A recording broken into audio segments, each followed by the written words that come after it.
A Wood from the hood. Yeah. I saw.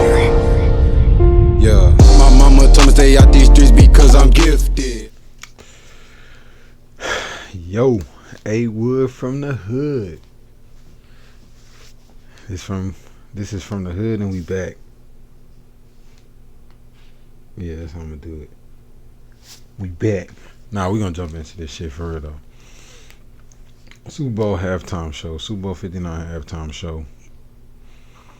Thumbs down. They dropped the ball major. People they move the goalposts to fit their narrative, and it's crazy.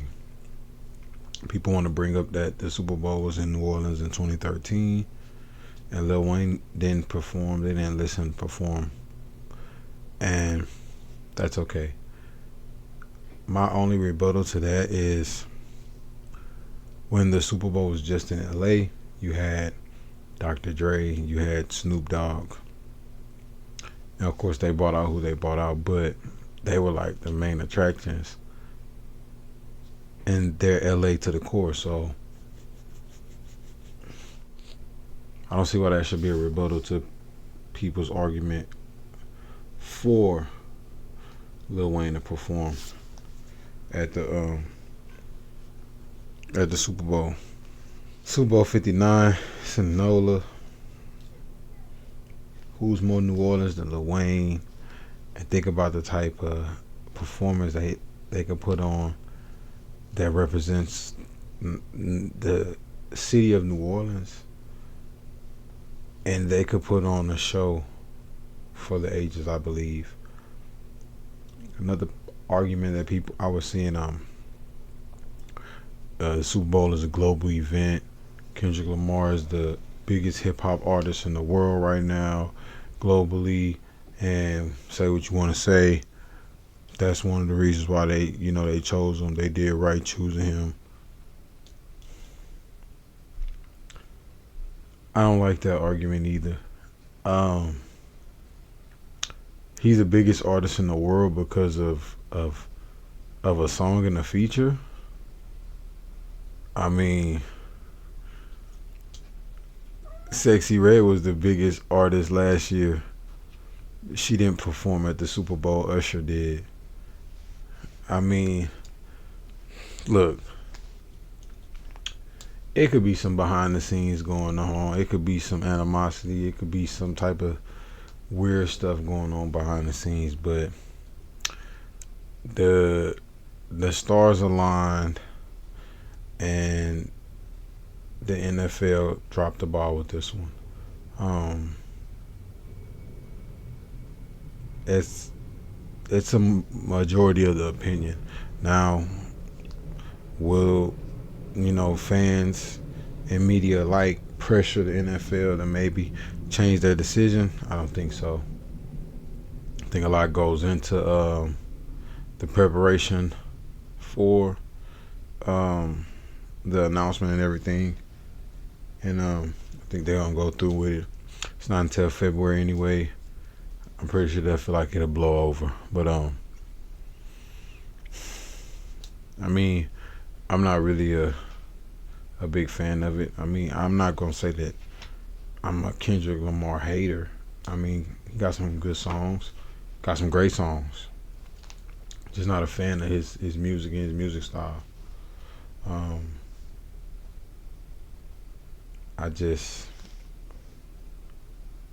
I don't want to see it in the Super Bowl. Me personally. I mean, I kind of didn't want to see the Dr. Dre and Snoop Dogg performing at the Super Bowl. I mean, I felt like it was live when they brought out Eminem and Mary J and 50 Cent, but I mean, with this just them two, it that wouldn't even would have hit. So, but I guess a lot of it is subjective to what you like and what you believe in. So, hey, y'all let me know how y'all feel about it and how y'all feel about the Super Bowl halftime show with Kendrick Lamar. I just hope I don't have to hear "They Not Like Us" 5 times to end the Super Bowl show. I don't think they'll approve that anyway. But I mean, catchy song. Not even gonna lie, catchy song. Got some great little jabs. Like I say, honestly, that family matters. That family push-ups.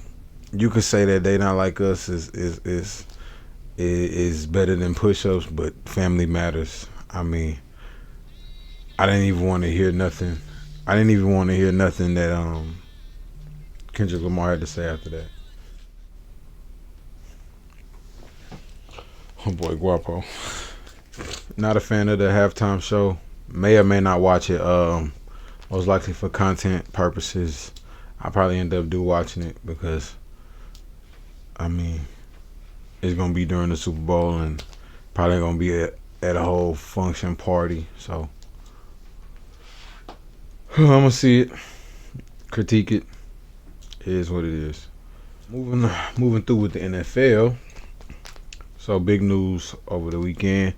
Tyreek Hill was detained prior to the Miami Dolphins game on Sunday against the Jacksonville Jaguars. Removed from the vehicle, placed in handcuffs, and forcibly shoved to the ground. Seen laying on his stomach. Seen seated on the side of the road. When I heard about this, I was like, what? I was like, it was crazy. I was thinking like, dang, what'd he do? Like they made like a big scoop, and I'm like, what? Tyreek Hill about to go to jail right before the game? When the first reports, they're not really saying what it is, but I mean, when you see something like that, you see a dude, in handcuffs on the ground, you like, oh man, it must be something serious. Is they like serving a warrant or something? Like what it was? And then you see it's like it was a traffic violation, which led to that. So I initially wanted to record the podcast last night, but I wanted to wait till the body camera footage came out and after the Monday night game, so I could just have everything streamlined instead of recording and then waiting and then recording afterwards. So seeing some of the body cam footage. Why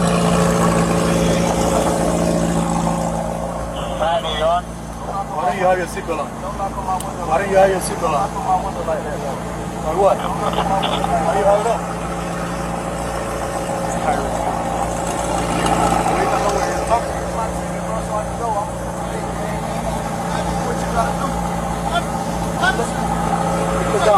Hey, keep your window down.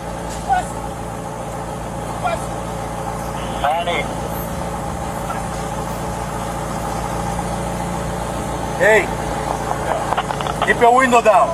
Keep your window down. I'm gonna get you out of the car. As a matter of fact, get out of the car. Give me that. Get out of the car. Give me that. Break that freaking window. Get out of the car. Get out of the car right now. We're not playing this game. Get out. Get out. Get out. Get out. Get out. Get out. Get out. What part of law don't you understand? Hey, Drew, I'm getting arrested, Drew. I'm getting arrested. I'm getting arrested, Drew. I'm getting out, bro. God damn, twin. When we tell you to do something, you do it. You understand? I'm getting out. You understand? Not what you want, but what we tell you. You're a little fucking confused. I'm getting out, bro. Too late. Chill, Too late. Alright, bro, take me to jail, bro. Do what you gotta do, bro. We are. We will. Good, bro. It is good. Hey, Drew, hey. Don't worry about it. I hung up the phone. Can you stop crying? Bro, y'all. Don't move. Good. Bro, you beating on my window like you crazy. You set him up? Why y'all beating on my window like y'all crazy for? Damn, bro, dude beating on my window like he crazy. I ain't do nothing, twin. Damn. Hey. Hold on, twin, hold on, bro. I just had surgery on my knee. I just had surgery on my knee, bro. I just had surgery on my knee, bro. I just had surgery in your ears when we go there. Put your window Chill, down. bro. Chill, bro. Hey, Joe New, bro. Back up. Hey, call Drew. Call Drew. Call Drew. Call Drew. Call Drew. Hey, call Drew. Call Drew, bro. Call Drew. Call Drew. Hey, call Drew, bro. Hey, what? Hey, call Drew, bro. Just call Drew. Hey. What am I doing that's wrong? Hey, listen. Hey, listen. Hey, man, they got Tyreek. The cops over here beating on him, man. Listen. They over here beating on Tyreek, Listen, big man. man, don't park there, man. Just get in Hey, the yo, car. hey, Drew, you gotta come, man. Just get in the car. Straight up the side, on the side of the, Hey, get in the car. You're parked in the middle of the street. I'm in the car. Hey. You gotta go before you get a ticket. Hey, you're in the car. Who's the driver? This is my car. All right, move. All right, I'll take that. You gotta move right now. I'm coming, man. Let me have your license. You're gonna ticket too. I'm coming. Let me have your license. You're gonna ticket. Let me have your license. I'm leaving. I'm not playing. Let me have your I'm license. leaving. Yo, what's Your going license on? right now. Sir, what's going on, Your license man? right now. You're not gonna give me your license? Get in the car and leave. You're not gonna give me your license? I'm leaving. Let me have your I'm license. leaving, Your man. license I'm right now. leaving. Sir, you want me to Hey, leave? your license right now. I'm leaving. Or I'm gonna lock you up. just told Your me to license leave. right now. He just told me to Your leave. license right now. Sir, he just- You're dealing with me now. Sir. Your license right now. I'm not gonna tell you again, sir. Move your car. I understand, sir. No, I don't think you do. I'm being serious. Move your car. You're blocking traffic. I'm gonna tow it. I'm serious. I'm telling you right now. Move it. Can't Move, block traffic. You block traffic. move the car. Move. She's with us. Everybody's with Well, you guys need to move. us. We got you. We got you. You're not blocking traffic. I don't need you to block traffic for me. Traffic stop. We can do this. You're what you're doing not lawful. Hey, Glenn.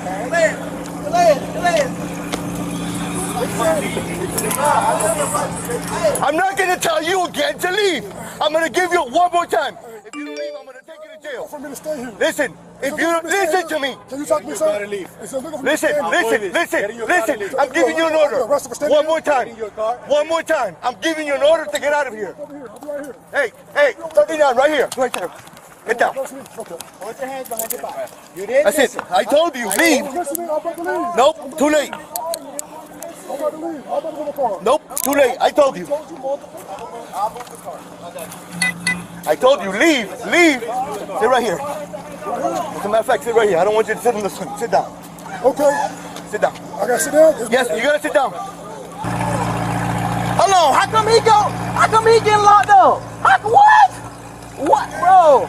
Hey, call Drew, bro. Call Drew, bro. All right, man. Appreciate that, bro. I'm just gonna sit right here. Yeah, relax, man. What do you got? Seatbelt and speeding? Yeah, I hit him with careless. Okay. Visual estimation 60 Okay. miles an hour. All right. So that's what's getting the careless driving and the seatbelt. Okay, perfect. So you don't want to go with the reckless? We don't. No. You're not wearing my seatbelt.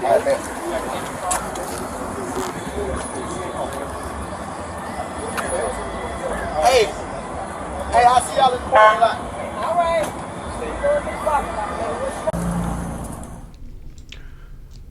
Police tend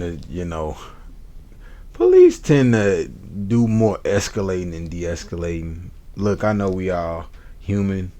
We all got feelings or whatever, but y'all put in these positions of authority and are supposed to be seen as peacemakers. You have people that get irate. You have people that get belligerent. I just feel like it's the job of the police, the police officer, peace officer, as they're more often known as, to de-escalate the situation, to keep level-headed and keep the situation at a minimum, instead of keeping it at a maximum. Tyreek Hill was, I don't want to mischaracterize it. Tyreek Hill was talking. He was I wouldn't say he was berating him or anything.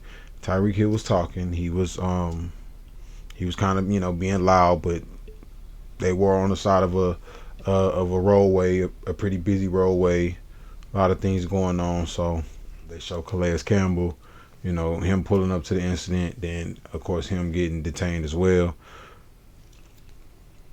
It's, you got a lot of police officers out there. I understand it's a lot going on, and plus it's about to be game day. They're close to the stadium, so it's a lot of moving parts.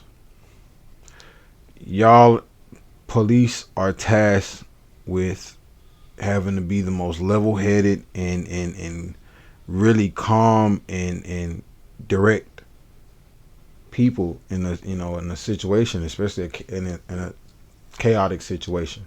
I mean, that's just how the public perceives it, and a lot of times public perception is everything. Got all these police officers out there. These dudes aren't really garnering any major, threat vibes. Now, I take it Calais Campbell is like 6'8", 280 pounds. So I can understand why they may have felt some type of way about him getting out of the car and everything. But as far as him being, detained and everything, from what I've seen in the video, the officer off body cam, because the body cam officer was approaching him and speaking to him. Officer off the body cam, yelling at him, telling him to get in the car, yelling. And it seems like he was, in situations like that, I'm pretty sure it was just a confusing situation. He's wondering why his teammate and his friend is being handcuffed and rough housed. You got one officer yelling at him, yelling at the top of his lungs. You got one officer talking to him calmly. It's a crazy situation. Now, mind you, they do tend to say that, police like to separate people, detain people just to, make sure they can clear the scene, get calm. But I don't feel like in this situation it was a real crowd. It was a real, safety issue. I feel like it was more police there than people involved in the, civilians involved in the incident, Then also I seen, Tyreek, he tried to lay back on the concrete. They tell him, "No, get up," and he kind of going back and forth. I don't like when the officers go back and forth with you. You say, "Oh, I got," he says, "Oh, I got tendonitis in my knees," and I was like, "Well, you got to sit down. I got tendonitis in both of my wrists. I know the game." Things are like that in nature. Why? These are public servants. These are people who we're supposed to have trust in, who we're supposed to respect. But you have officers that stoop to the level of being argumentative and going completely off tangent of what is supposed to get done, because egos and feelings and all that, things in that nature, and that doesn't really have no place in policing. Egos and feelings and all that, y'all had to check that when y'all put that badge and that gun on, because people are gonna talk to you crazy. People are gonna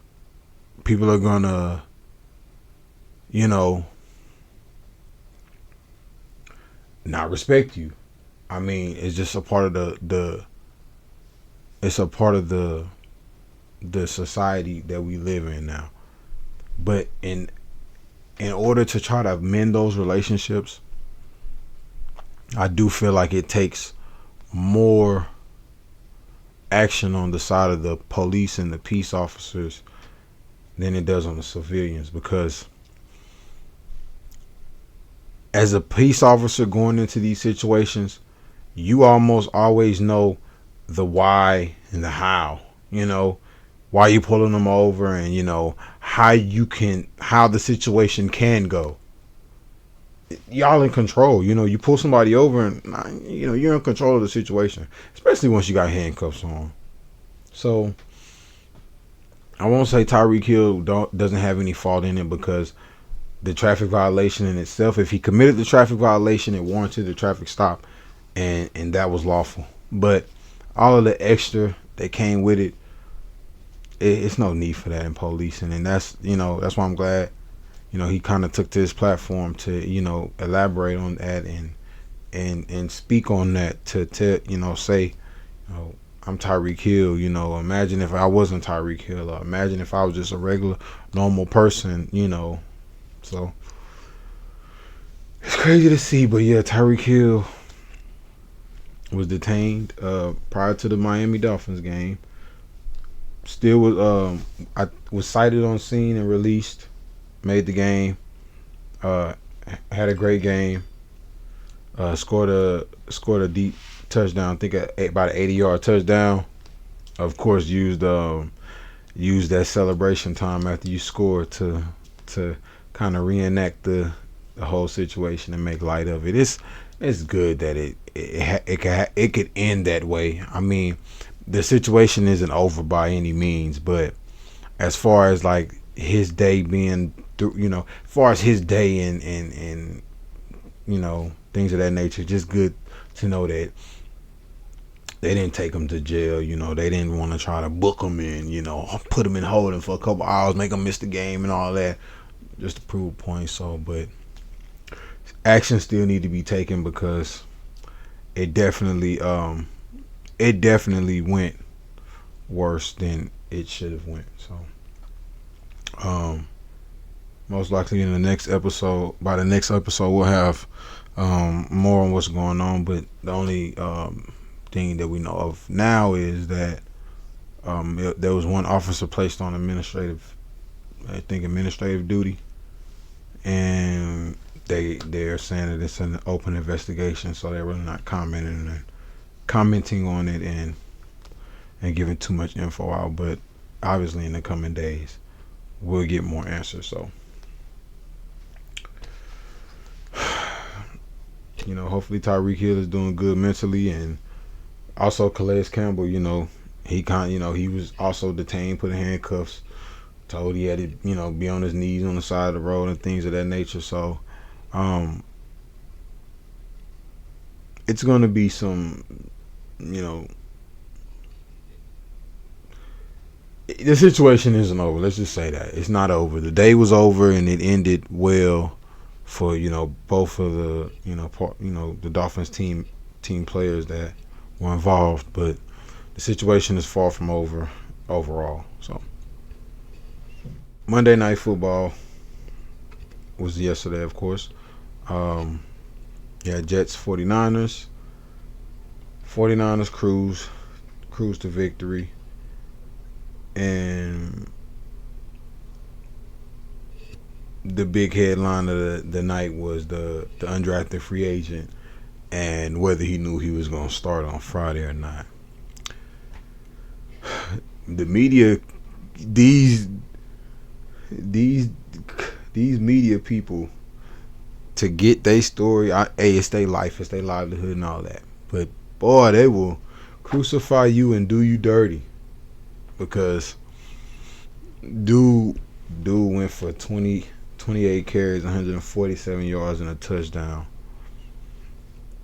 And all they want to know is, did he know he was going to start Friday or not, or was it really a game time decision? And it's just like, man, my opinion, I had seen some looks like the baby's up, y'all. Give me a few minutes. But yeah, I had seen some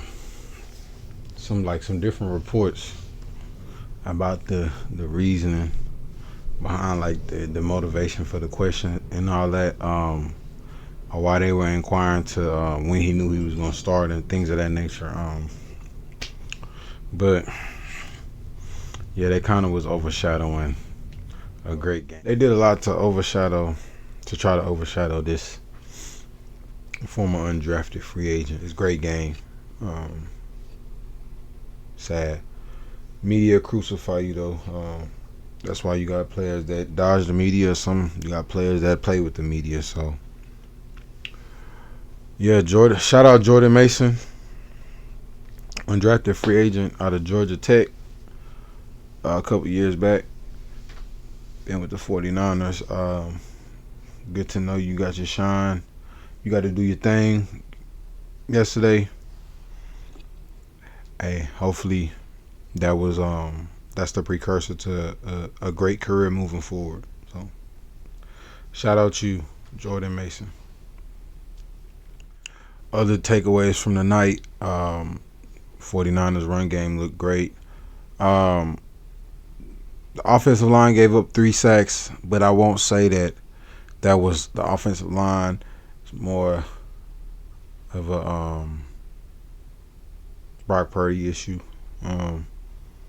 Brock Purdy is still showing his youth, still showing that he's still a young player. Could have converted a few of them third downs, a few of them field goals that came about because on third down he kind of ate the bed, for lack of a better terms. One in particular, I think late in the second quarter, going into halftime, I believe. I think it was like 3rd and 2, third and mid, 3rd and short. Got Jordan Mason on the flat route, out the backfield. Check it off to him. He gains you some yards, gets out of bounds, stops the clock, and brand new set of downs. Instead, he tries to throw the seam, pretty well covered, almost intercepted. Possibly a better caliber DB, or maybe better positioning, and that's an interception. So, Brock Purdy ended up finishing the day with going 19 for 29, 231 yards, no touchdowns. But like they say, Kyle Shanahan is an offensive mastermind. Runs a tight ship. He knows how to plug and play. One player goes down, he knows next man up. The next man up in Kyle Shanahan's system always has to be prepared, because somebody goes down, you're gonna get thrown to the flames, and you're gonna be expected to produce, because you're gonna get every opportunity. Because that's what Kyle Shanahan, that's his offense. That's what it sets you up to do. It sets you up to produce and move the ball, score points. Whether that's running the ball, intermediate passing game, or play action. So 49ers look like they're picking up from when they left off last year. Now the Jets, Aaron Rodgers, 13 of 21, 167 yards and a touchdown. Didn't finish the fourth quarter. The game was out of hand at that point. Tyrod Taylor takes over, finishes the game 6 of 8. I think for about 60 something yards and a touchdown. That running game looked horrendous. I mean, Reese had like 16 carries for, I believe, like not even 90 yards. Like 3.4 yards, 3.5 yards a carry. And then them Green Bay teams, they had some solid running backs. They had some solid dudes that can run the ball, that can catch the ball out of the backfield, that can make it happen. Breece Hall is one of them dudes. Your offensive line just has to, get better at run blocking and opening up holes and getting these running lanes going. They did a pretty decent job of pass protection. Aaron Rodgers only went down once yesterday. But,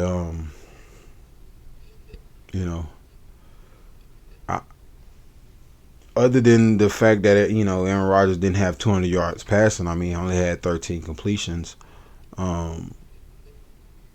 Like I said, he of course he didn't finish the game as well. But that run defense is gonna have to get better if A-Rod's gonna want to be able to push the ball down the field, open up, the pass. You run the ball to open up the pass, because you just pass. It's gonna be a recipe for failure come later down in the season. So You know, even, the Chiefs, they run the ball. It may not never seem like it because of Patrick Mahomes, and it's always Patrick Mahomes and Travis Kelce and who's going to be the next faster speedster, but they run the ball. They run the ball. So, yeah, I said about to say Green Bay. Jets definitely need to get that run game going. I mean, 16 carries. You should at least, a $120, $125. At least a buck. I mean, A-Rod. Just, up in age, but Brady played at an elite level up until he was about 45. So it's you want to put on that jersey, you want to play. We need that production. So we'll just backtrack. Sunday night football. Sunday night was a great game. The Rams erased the 17-3 deficit, and the game goes into overtime. Lions come away with the win in overtime. A lot of people are still mad that the playoff version of the overtime rules are not the standard throughout the league, regular season and playoffs. They want both teams to possess the ball in overtime. It's a case to be made for it. I get it. People want to see, give both offenses a chance, and then make it a defensive thing. I kind of like the rules as they are now. In the playoffs, I feel like it's more implications. So yeah, you want to see two offenses, but in a regular season, I mean, the defense has to hold pat. I mean, the defense holds true on the first drive, holds them to a field goal or stops them, then your offense comes out. So, I mean, the other team doesn't get the ball to possess the ball is because the team on offense first scores. So, that's a rebuttal to that argument. But yeah, it was a great game. A lot of people are kind of saying that, oh yeah, the Rams, with Desmond, A lot of people say the Rams should be back in contention this year with a healthy Matt Stafford, healthy Cooper Kupp, but now Puka was sidelined in the game with an injury. Don't know too much of the severity on that one. We'll see how it goes, see if he plays this weekend or not. But yeah, like I say, if y'all know here I rep the Lions on the NFC side, so those Lions got a good win. Happy for them. Another big news: Pats upset the Bengals. Gerard Mayo gets his first win in week 1. Bengals offense looks slow, but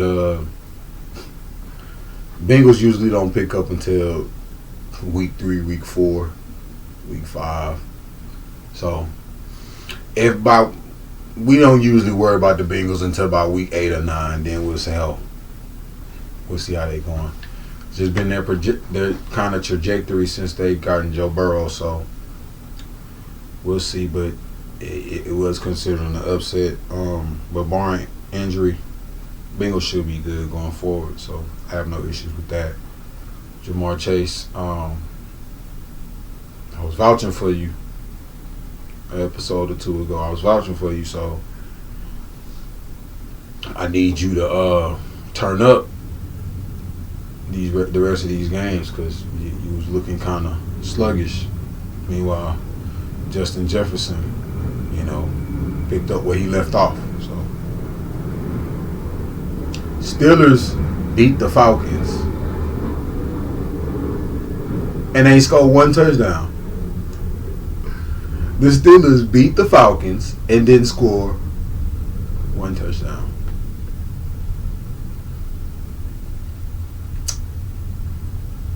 $18 points, not 1 touchdown, 6 field goals. A win is a win, though. Hats off to Mike Tomlin. Hats off to Mike Tomlin. That dude is a winner. That dude is a winner, and hats off to him. I know I just was giving Kyle Shanahan a lot of praise and, being an offensive mind and everything, how he can plug and play. But overall, head coach, nobody does it better than Mike Tomlin. As far as getting those guys prepared for a game and just that Steeler mentality. I don't know what it is.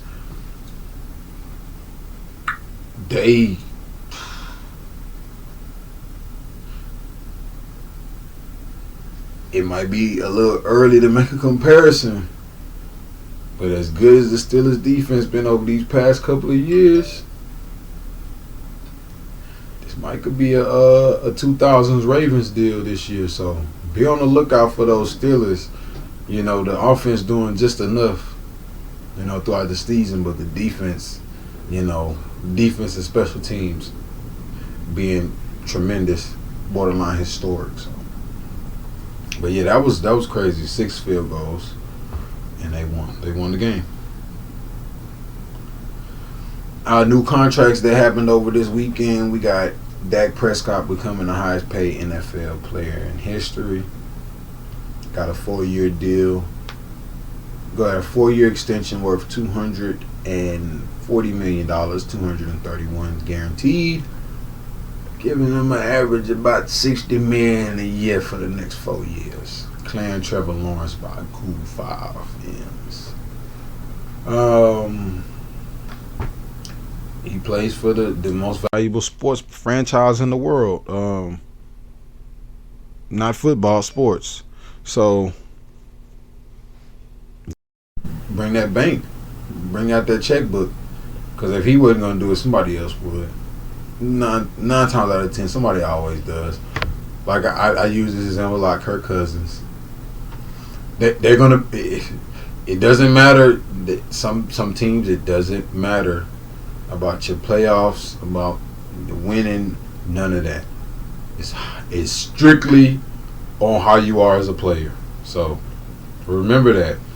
In his case, I think that's other teams would pay for that, pay a hefty sum for that. Jerry Jones finally knew it. Same with CD. You lock these guys up. They got great chemistry. I don't like the Cowboys. They did win this past weekend. I don't like Deshaun Watson either. So it was just, it is what it is. But yeah, I feel like it was the right decision for them to make.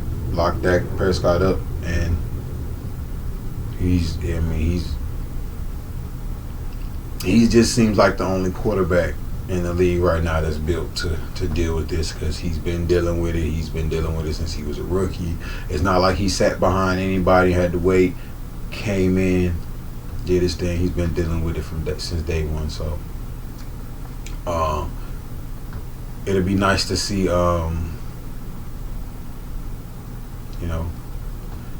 him retire a Cowboy, and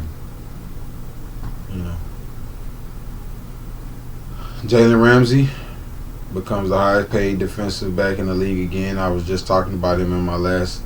I was just talking about him in my last episode, how he was at the bottom of the list at the time when the list that I had put in the episode and I spoke about. He was making 18.3. New contract extension, 3 years, $72.3 million. Makes him the highest paid defensive back in the league now.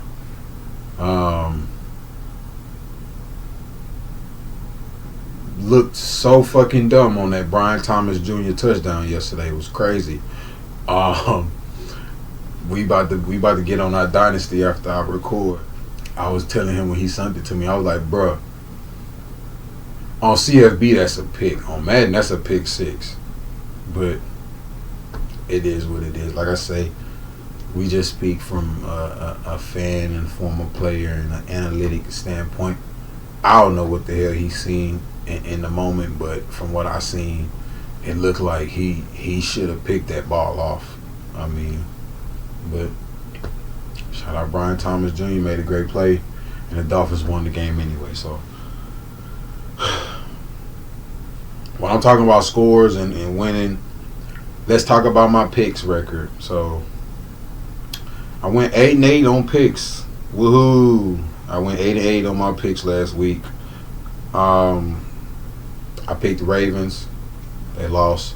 Picked the Packers. They lost. Picked the Saints. They won. I picked the Giants. They lost. I picked the Bengals. They lost. I picked the Falcons. They lost. I picked the Texans. You know what that is. Big W. Shout out my boys. Shout out everything we did. Stephon Diggs with the 2 touchdowns. Joe Mixon with the big game on the ground. Nico Collins getting our get back for T.Y. Hilton and all them years that he was doing us dirty. Nico Collins getting our get back for that. Tank Dell, all y'all, man. Shout out to y'all boys. Hey, let's take it to the Bears next week and show Caleb Williams that you got to play offense. You going to have to play offense to beat us because your defense is going to get torched. But I picked the Bills to win. The Bills won a close one against the Cardinals. Picked the Titans to win. Of course, Caleb Williams got his first career win, first win in a long time for first overall picks. So shout out to him. I picked the Dolphins, and I also predicted that they was gonna win by a score. So I picked the Seahawks. They won. I picked the Raiders. They lost. I picked the Browns. Of course, they fucking lost. I picked the Bucks. Shout out Baker Mayfield. Shout out Mitch too. Bring this up if I forget though. He'll see it. Shout out that boy Mitch. He predicted that Baker Mayfield was gonna go number 1 probably like a week before the draft. And he ended up going number 1. So of course I picked the Lions. They dubbed them up. Close game, but they dubbed them up. And then I picked the 49ers. And they watched the Jets. So right now I'm 8-8 on picks. We gonna see what my record be at the end of the season. I'm gonna record another episode tomorrow, of course, for my weekly preview. I'm trying to get my schedule to where I'm dropping an episode Tuesdays and Thursdays. So it's probably gonna be my schedule Tuesdays and Thursdays because I want to drop after the Monday night games and before the Thursday games, before the next week. So 8-8 on picks. Picks gonna drop the next episode for week 2, and we gonna see how it would do. So our first round rookie quarterbacks debuts yesterday. If I had to rank them, I would have ranked Jaden Daniels, Bo Nix, Caleb Williams. Jaden Daniels had a pretty solid game, pretty decent completion percentage. Needs to be able to push the ball down the field. Need to see more of that, but rookie first game. What we didn't see in this game, or what we did or didn't see in this game, would get fixed, polished, honed in, finely tuned, or it won't. But one game is not going to define how a player is going to play for the rest of their career. So, two rushing touchdowns. Like I say, played against a good Bucks defense. Of course, they got the Commanders got it handed to them, but great performance. Get to see how he'll look next week. Bo Nix scored a rushing touchdown. Pretty bad accuracy. 42 pass attempts. A lot of passing attempts for a terrible yard per attempt. Didn't even have 200 yards passing for 42 attempts. 26 completions, I believe. Got to get that up.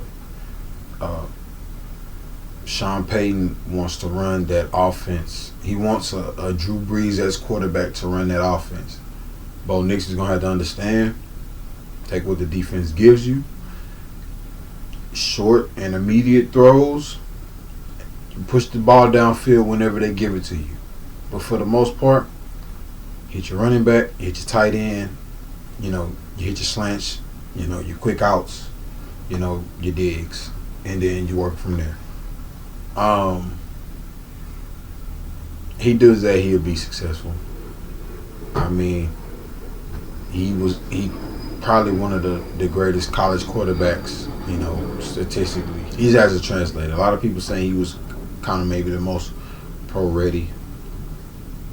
He got to show us, but had some good, had some bad. And he's playing the Seahawks in Seattle, so we'll see. Like I said, we'll see. Now, to the number 1 overall pick in the draft, the generational talent. I said this in the earlier episode.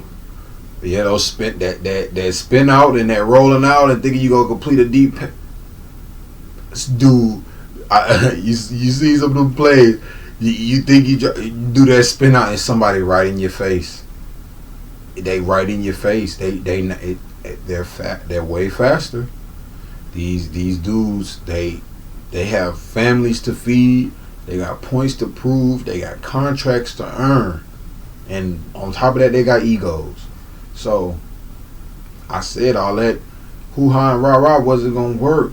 And everybody can't beat Patrick Mahomes with the escapability and everything. We need to, that generational talent needs to see through, because the accuracy was terrible. And he was the only first round rookie quarterback starter yesterday that didn't score a touchdown. So, but the Bears won. Thanks to Will Levis. I won't even say thanks to the defense. Word on the street is they put a phone call into Will Levis and Bryce Callahan. I think that's his name, the coach. Hey, man, we need Caleb to win this game. That's the only thing we got going for us right now. Say no more. And then, because that, like the coach was quoted saying they could have punted the ball on 1st and 10 every time. They might have would have won the game. Probably so, because Caleb Williams wasn't winning the Bears that game yesterday. I'm gonna tell you that for shit show. Will Levis and the coach for the Titans won the Bears that game on Sunday. So, but like I said, it's game 1. We'll see how it pans out moving forward for these guys. So let's go. We got some of the top performers from yesterday. Of course, we're gonna start off with my dog, my ace, Big Joe Mixon. 30 attempts, 159 yards and a touchdown versus the Colts in a W. You got Baker Mayfield in the Buccaneers win, going for 289 and 4 touchdowns, 0 interceptions. And you got Mike Evans, who's most likely going to go down as one of the most productive receivers in NFL history. Looking to continue that 1,000-yard season streak with 61 yards on 5 catches with 2 touchdowns. So he's starting off looking good. You got J.K. Dobbins. Shout out J.K. Dobbins. I won't say the Ravens gave up on him, but I mean, injuries haunted this man in the first couple of years of his career. Kind of robbed him of what should have been in Baltimore. Good to know that gets with the Chargers. Gets 10 carries for 135 and a touchdown today. I mean, I'm saying today, my bad. 10 carries, 135 yards and a touchdown this past Sunday versus the Raiders. We got Brian Thomas Jr. in a loss versus the Dolphins.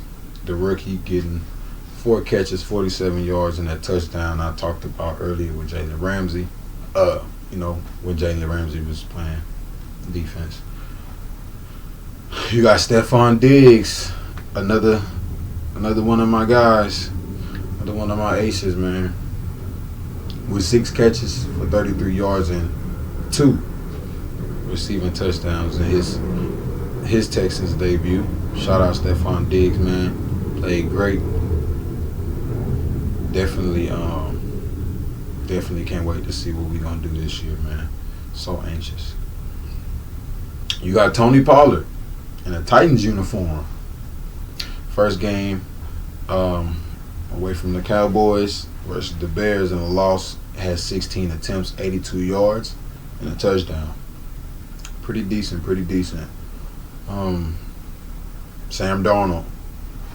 Talked about Sam Darnold on here, and I said he had a chance with the J.J. McCarthy injury. I said, look, maybe the football gods is like, look, we gonna give you one more chance, Samuel Darnold. We're gonna give you one more chance to prove you can be a quarterback in this league and get you a job somewhere. Because it's been a few quarterbacks that have garnered, attention off a great season with Minnesota. So keep that in mind. But, Sam Darnold, Sunday versus the Giants in a win, 19-24, 208 yards, 2 touchdowns. Another addition for the Vikings that paid dividends this past Sunday against the Giants. Aaron Jones with 14 carries, 94 yards and a touchdown. Crazy to see him in that purple and gold, but good to see that he picking up from where he left off in Green Bay. Shout out Aaron Jones. Josh Allen, JA-17 versus the Cardinals in the comeback win.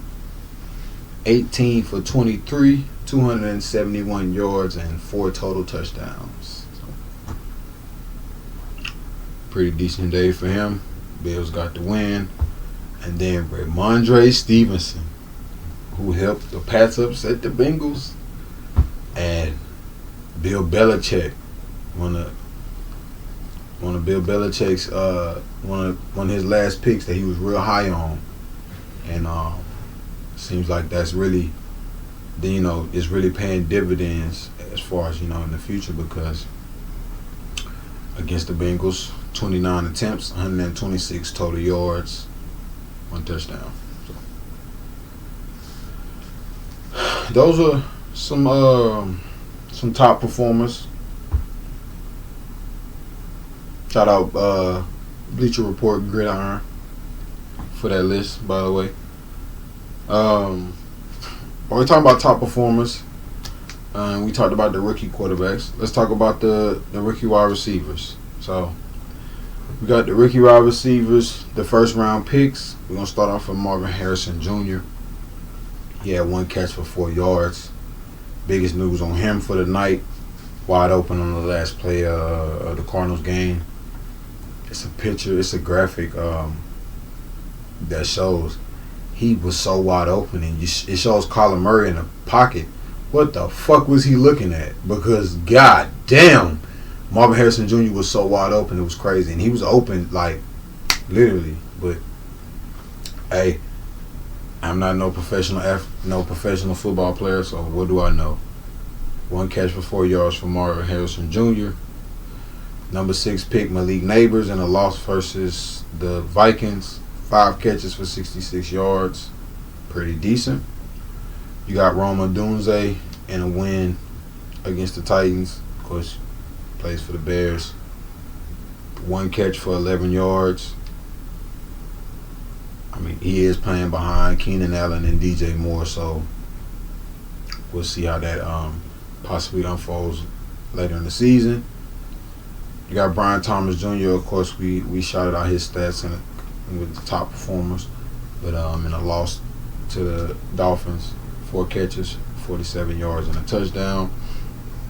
You got Xavier Worthy Thursday night against the Ravens, 2 catches, 47 yards, a touchdown, 21 rush yards, and a rushing touchdown. So showed out in his rookie debut and got the win. And then you got Xavier Leggett, who was the last pick of the first round, kind of like a fan favorite, my favorite out of the bunch. 4 catches for 35 yards and a loss against the Saints. Pretty decent outing for the first round rookies, other than the first and thirds. How would you say it? Marvin Harrison Jr. and Roma Dunze kind of underperformed, but we'll see how their seasons pans out down the line. The 2020 QB class, it's shaping up to be one of the better classes in the past decade, and a good class of the future. You got Joe Burrow, 14,000 passing yards, 600 rushing yards, 107 total TDs. You got Tua Tagovailoa, almost 13K passing yards, 381 rushing yards, 87 total TDs. Justin Herbert, a little over 17,000 passing yards, 911 rush yards with 125 total touchdowns.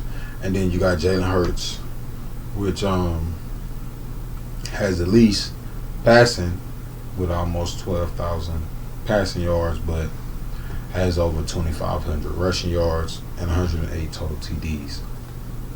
Looking like that were it's a great class of quarterbacks.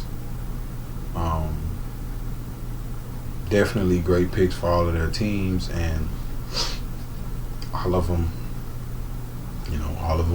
making a pretty decent penny.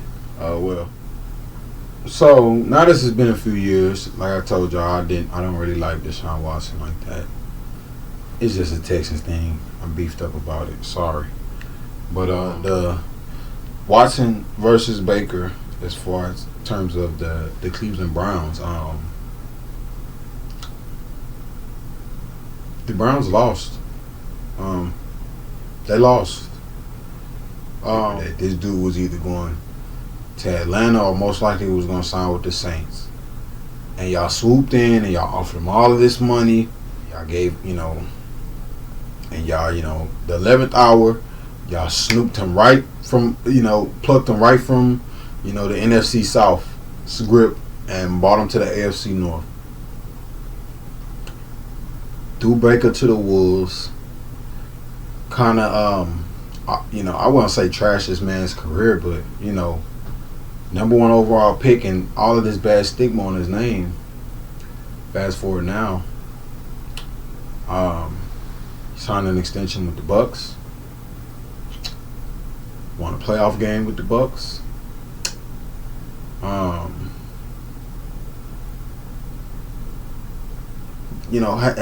Has had great success, and even before getting to the Bucks, went to the Panthers, didn't work out too favorable. Went to the Rams, and garnered enough to get the opportunity to play in Tampa Bay, the post Tom Brady, and he showed out. And like I say, if you really want to get technical about it, Baker Mayfield, since leaving the Browns, 44 total touchdowns, 18 interceptions, 6,500 pass yards for a 90.9 quarterback rating, 63.3 completion percentage, and he's 1-1 in the playoffs. Deshaun Watson, since leaving the Texans and joining the Browns, 17 total touchdowns, 11 interceptions, 2,400 pass yards, a 78.1 quarterback rating, 59.1% completion percentage. Never been to the playoffs. Maybe would have had an opportunity last year, but of course injured. So you got one guy that toughed it out and played through the entire season. You know, hurt. You know, and y'all threw him to the wolves, and y'all gave this man $230 million guaranteed. And like I said, I just read the stats for you. And if you want to say, well, it was injury, Deshaun didn't play as many games, I got an argument. I got a rebuttal to that. Let's take some per game stats. Deshaun Watson is averaging 183.5 pass yards per game to Baker Mayfield's 216.5. As I stated, Watson has 17 total touchdowns. Baker Mayfield has 44. 78.1 quarterback rating for Watson, 90.9 for Mayfield. Touchdown to interception ratio. Deshaun Watson has 1.1 to 1. 1.4 to 1. Baker Mayfield has 2.3 to 1. So it's look. Head coach wants to blame it on the offensive line, say Deshaun Watson got hit way too much against the Cowboys and everything, but I just don't see it no more. I don't like him purely on a football fan aspect. So, but yeah, Browns definitely lost that trade, and I just like to thank them because they gave us some good picks that turned out to be some great players for us, and he didn't turn out to be nothing for them. So it was a win for us, a loss for the Browns, and as we can see, it was a win for the Buccaneers post Brady era. So a loss for the Panthers because obviously Bryce Young just can't get right. So switching gears to the college football landscape. So the new top 25 headed into week 3. We got Georgia ranked number 1, Texas ranked number 2, Ohio State ranked number 3, Alabama at 4, Ole Miss at 5, and to round out the top 10, we got Missouri at 6, Tennessee at 7, Penn State at 8, Oregon at 9, and the U, Miami at 10. Got some great teams in the top 25 overall. You know, some new faces, a big new face. We got NIU coming in ranked at number 25 after their big upset win over Notre Dame. The coach was very emotional after that win. It's, you know, the adage of any given Sunday perpetuates to any, like, a football game, period. When somebody says any given Sunday, that's just how football is. That's why the playoffs are as tense as it is. That's why, you know, the atmosphere, you know, that's why even though it's only, you know, in college, in the NFL it's 17 games, in the college landscape, you know, pre the 12 playoff format, the most games you probably played in the season was maybe 15. And that's if you were like a national championship team. So you may only play, you know, 12. You only play 12 games, you know. And then if you play a conference championship, of course, and then you play a bowl game. So you might get to play, you know, you might get to play 14 on a good year. On a regular year, you're gonna play 12. So, but just saying all that, it's why it's a lot of hype and in depth fandom in the football, because any given Sunday is an added to where you can have some of the best players and everything, but it's momentum. It's who wakes up and who wants it more. All of those things is just that's what makes football just makes it a feel good sport. You know, even as it's violence, a feel good sport. But Kansas State ranked number 14, so team to look out for. Iowa State, big win over Iowa.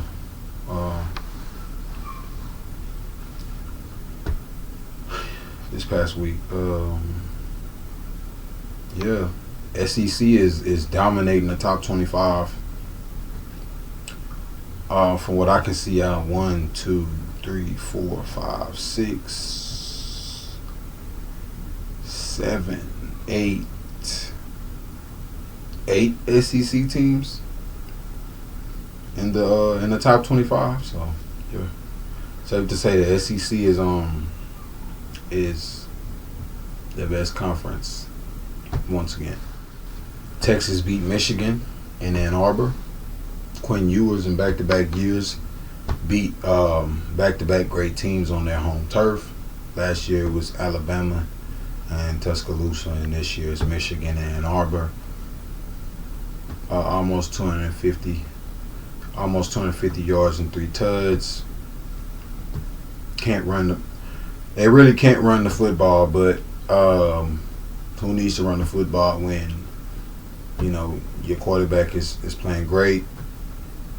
Your defense is, catches 2 picks, and the other team really can't get anything going. So, shout out Texas, getting the win against Michigan, and like they said, they're ranked in that top 5, and prime position to write their ticket to the CFP. Texas State gets its first ever win versus UTSA in program history. I lived out in San Antonio for a little bit. Shout out Jay. Jay attended Texas State. I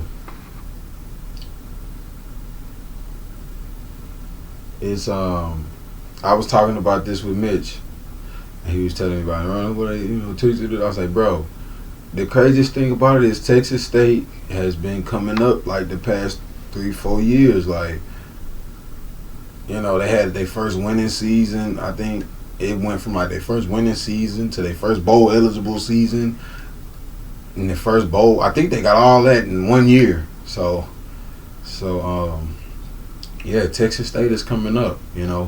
San Marcos. It's a party town, college town, but might turn into one of those football powerhouse college towns. Who knows? But shout out Texas State getting that win over UTSA. So you got rounding out sports in general. You got Angel Reese, season in the injury. Great season. Definitely my vote for the rookie of the year. Just because she was the 7th overall pick and the second first round pick on her team, and she's she's duking it. If you want to say she's duking it out with Caitlin Clark, then she won, because the 7th pick, the 7th overall pick, second pick, first round pick of their team should not be duking it out with should not be even drawing comparisons to a generational, number one consensus number 1 overall pick. But she got injured. Most likely Caitlin Clark's gonna finish the season. Hey, it is what it is. But shout out Angel Reese. Hopefully you get well soon, quick and fast recovery, and you come back next season to maybe an MVP. She can have that rookie of the year. You'll get that MVP.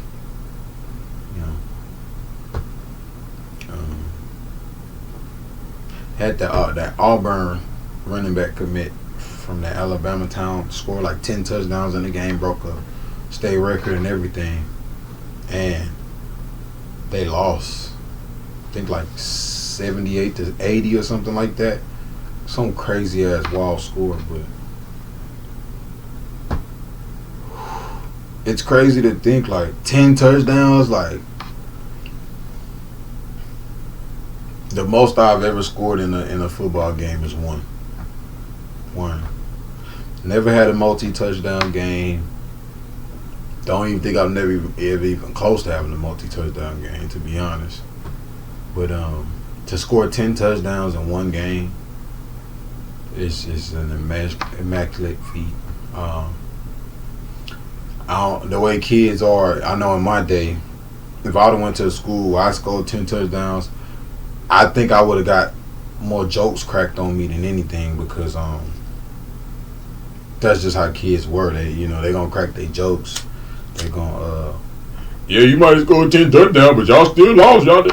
So things of that nature. But Henderson, shout out Alvin Henderson, man. Auburn running back commit out of Alabama. 10 touchdowns in a game. Hey, you could be going to go do big things. So y'all remember Alvin Henderson. We might be seeing him on Sundays, in about the next 4 or 5 years. So Jordan Love expected to miss.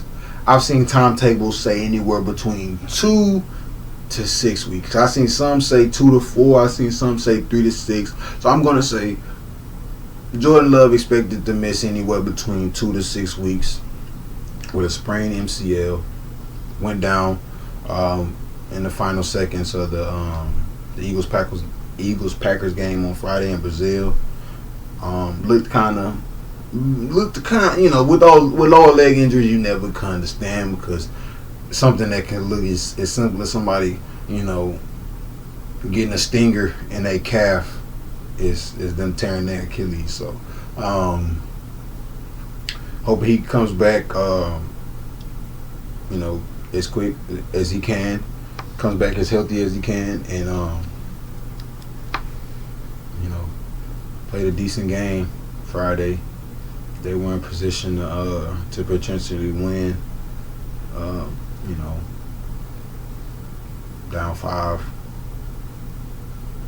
Unfortunate situation, he got hurt, but shout out Jordan Love.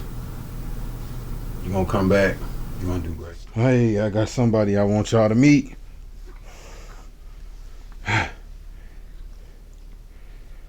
Y'all can't see his little bib. Prince, look. Tootie. Look at the screen. Look at the screen, Tootie. Yeah, it's bright eyes. He like to look at outside. This is my little man in the flesh, y'all.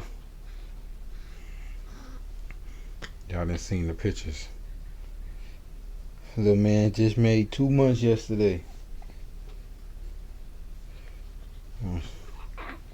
Look at him. He just so active. He just ate and burped and then spit up on me. Tootie, look. Let me put you in the camera and see if you're gonna look. Look at everybody in the camera. Tootie. Look at yourself, Tootie. Tootie. Tootie.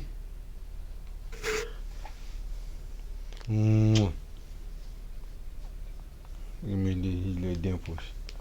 Yep, this who I do it for, y'all.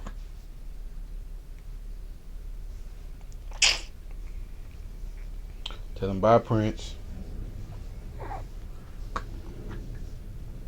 Shay, come on, look, I'm gonna talk for you. Oh, you tired. Hey. Come on, look. You gonna sign us off today, Prince? Shay. Look, look. Come on, Prince. Oh yeah, he tired, y'all. He just got through eating. Look, I'm A-Wood from the hood, and this is Prince. Say, I'm Prince. I'm little Prince from the hood. I'm little Prince from the hood. The guy you look at, y'all.